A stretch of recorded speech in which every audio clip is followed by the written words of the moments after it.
जी students, आज हम जो है वो solution of simultaneous linear equations इनको देखेंगे कि अगर आपके पास दो इक्वेशंस गिवन हो तो आप उन इक्वेशंस को मैट्रिक्स की मदद से किस तरह से सॉल्व कर सकते हैं, और मैट्रिक्स के ज़रिए आप जब सॉल्व करते हैं तो आपके पास कितने मेथड हैं उनको सॉल्व करने के लिए।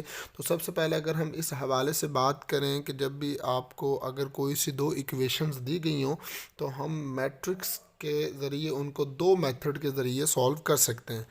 एक जो हमारे पास फर्स्टली मेथड जो है वो है मैट्रिक्स इन्वर्जन मेथड, जिसे कहते हैं मैट्रिक्स इन्वर्जन मेथड।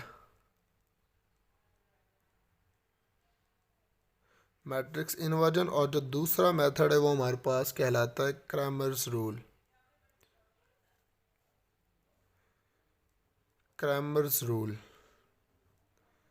अच्छा, जब हम क्वेश्चंस को इन दोनों में से किसी भी मेथड के ज़रिए सॉल्व करते हैं तो एट दी एंड हमने x और y की वैल्यू फाइंड आउट करनी है, चाहे वो आप क्रैमर रूल से कर लें चाहे वो आप इन्वर्जन मेथड से कर लें। बल्कि हम जब भी किसी इक्वेशन को सॉल्व करने की बात करते हैं तो हमारा मकसद सिर्फ़ और सिर्फ उसके अंदर जो मौजूद वेरिएबल होते हैं उनकी वैल्यूज़ फाइंड आउट करना होता है। अब हमने ये करना है कि ये जो हमने दो जनरल इक्वेशंस ले ली, स्टैंडर्ड इक्वेशंस जिनको आप कह सकते हैं linear standard equation, A X plus B Y is equal to M और C X plus D Y is equal to N. सबसे पहले हम इन इक्वेशंस को सॉल्व करेंगे मैट्रिक्स इन्वर्जन मेथड। तो मैट्रिक्स इन्वर्जन मेथड के लिए सबसे पहले आपके पास ये जो इक्वेशंस गिवन है आपने इनको मैट्रिक्स फॉर्म में लिख लेना है। इनको मैट्रिक्स फॉर्म में कन्वर्ट करने के लिए हम क्या करेंगे, ज़रा गौर से देखिएगा। काफ़ी इम्पॉर्टेंट चीज़ है इसके अंदर। उसकी वजह यह है कि एक तो इसमें से एक पार्ट एज आ लॉन्ग क्वेश्चन तकरीबन हर दफ़ा पेपर के अंदर जो है वो रिपीट होता है, तो आपने उस हवाले से भी इसको बहुत अच्छे तरीके से देखना है। तो सबसे पहले हमने एक बड़ा मैट्रिक्स बना लिया, उसके साथ एक स्मॉल मैट्रिक्स है, फिर इक्वल का साइन और एक और स्मॉल मैट्रिक्स हमने बना लिया। अब इसके अंदर हम वैल्यूज़ किस तरह से पुट करेंगे इसको ज़रा गौर से सुने। एक्स का जो कॉफिशेंट है ए यहाँ पे आ गया और y का कॉफिशेंट b वो यहाँ पे आ गया। इसी तरह इस x का कॉफिशेंट c यहाँ पे आ जाएगा और y का कॉफिशेंट d यहाँ पे आ जाएगा। तो यहाँ पे हमने x और y के कॉफिशेंट लिखने हैं। ये दोनों कॉफिशेंट जो हैं वो x के हैं और ये दोनों y के हैं। इसके अंदर आपके पास जो वेरिएबल इस इक्वेशन के अंदर मौजूद है x और y वो दोनों आ जाएंगे और यहाँ पे m और n ये जो बच गए हमारे पास इक्वलिटी के दूसरी साइड पे, तो वो इक्वलिटी के दूसरी साइड पे जो मैट्रिक्स है उसके अंदर आ जाएंगे। ये हमने जो इक्वेशंस गिवन हैं हमने उन इक्वेशंस को मैट्रिक्स फॉर्म में लिख लिया।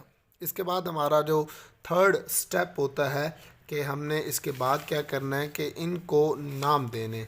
कौन से नाम देने? फर्स्टली हम जो ये फर्स्ट मैट्रिक्स है हम इसको कह देंगे कि ये ए मैट्रिक्स, हम कह देंगे लेट जो फर्स्ट मैट्रिक्स है ये ए के इक्वल है,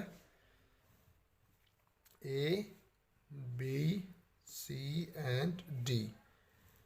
जो दूसरा आपके पास मैट्रिक्स इसको आप एक्स के इक्वल लिख दोगे, एक्स और वाई।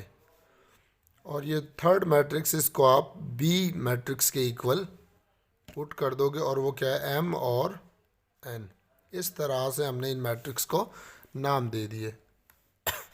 जी स्टूडेंट्स, इनको नाम देने के बाद हम क्या करेंगे, हमने सबसे पहले जो है ये जो चीज़ फाइंड आउट करनी है वो हमारे पास कुछ इस तरह से फॉर्मूला होता है कि ए फर्स्ट मैट्रिक्स और x is equal to B. हमने यहाँ से x फाइंड करना है।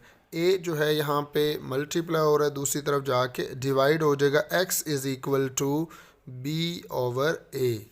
तो x इज़ इक्वल टू, जब हम इस a को ऊपर लेके जाएंगे तो इसकी पावर का जो साइन है वो चेंज हो जाएगा, तो a पावर -1 और b।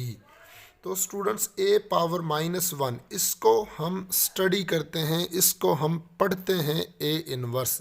तो आपके पास आ गया x is equal to a inverse b।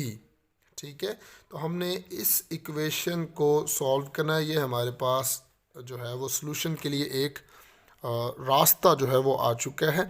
अब हमने इस इक्वेशन के अंदर ज़रा गौर से देखें तो बी मैट्रिक्स हमारे पास मौजूद है। ए जो मैट्रिक्स है हमें उसका इन्वर्स फाइंड करना है। तो सबसे पहले हम ए मैट्रिक्स जो है उसको देख लेते हैं, और ए इन्वर्स फाइंड आउट करने के लिए हमारे पास जो जो वैल्यूज़ हैं, ए इन्वर्स फाइंड आउट करने के लिए हमें चाहिए 1/a का डिटर्मिनेंट और 7 multiply adjoint of A. Student सबसे पहले हम ए मैट्रिक्स के जो है वो डिटर्मिनेंट फाइंड करते हैं, और डिटर्मिनेंट फाइंड आउट करने के लिए हम ये करते हैं स्ट्रेट लाइंस में लिख लेते हैं, वो हमने लिख लिया है। अब प्रोडक्ट ऑफ डायगोनल एलिमेंट्स यानी कि ये दोनों मल्टीप्लाई होंगे तो आपके पास आ जाएगा ए डी, और इसको इसके साथ मल्टीप्लाई करेंगे और दरमियान में हमेशा माइनस आता है, तो सी को जब बी के साथ मल्टीप्लाई करेंगे, आप सी बी लिख दें या बी सी लिख दें, उस चीज़ से फ़र्क नहीं पड़ता, तो हम इसको बी सी लिख लेते हैं। ये हमारे पास ए का डिटर्मिनेंट आ गया। इसके बाद हमने जो ए मैट्रिक्स है स्टूडेंट्स, हमने उसका एडजॉइंट फाइंड करना है। तो हम लिखेंगे एडजॉइंट ऑफ ए, और एडजॉइंट के अंदर हम ये करते हैं कि जो डायगोनल के एलिमेंट्स होते हैं उनकी पोजीशन चेंज कर देते हैं कि डी इधर चला जाएगा और ए जो है वो इधर आ जाएगा, और जो नॉन डायगोनल एलिमेंट्स होते हैं इनके साइन चेंज कर देंगे -c और -d। ये कुछ इस तरह से हमारे पास इनकी वैल्यूज़ जो हैं वो आ जाएंगी। स्टूडेंट्स इसके बाद हम जो ए इन्वर्स फाइंड आउट करें, इस फॉर्मूले के अंदर वैल्यूज़ पुट करेंगे 1/a का डिटर्मिनेंट। तो ए का डिटर्मिनेंट है 1/ad - bc, और इसके साथ एडजॉइंट की वैल्यू पुट कर देंगे d, और यहाँ पे आपके पास आ जाएगा a, और ये -b है, ये आपके पास -b और ये -c, ये हमने वैल्यूज़ पुट कर दी। स्टूडेंट्स इसके बाद जब हम इसको मज़ीद फॉर्मूले के अंदर वैल्यूज़ पुट करेंगे तो हमारे पास कुछ इस तरह से आ जाएगा x = a इन्वर्स b। तो a इन्वर्स की वैल्यूज़ हम ऑलरेडी निकाल चुके हैं कि 1/ad - bc, और उसके साथ इसकी जो हमारे पास a की वैल्यूज़ हैं d -b -c और a, और साथ में b मैट्रिक्स जो है उसकी वैल्यू पुट कर देंगे m एंड n। ये हमने वैल्यू पुट कर दी। अब हम इसको मज़ीद सिंप्लीफाई करते हैं, x की वैल्यू भी यहाँ पे पुट कर देते हैं, और वो क्या है x एंड y।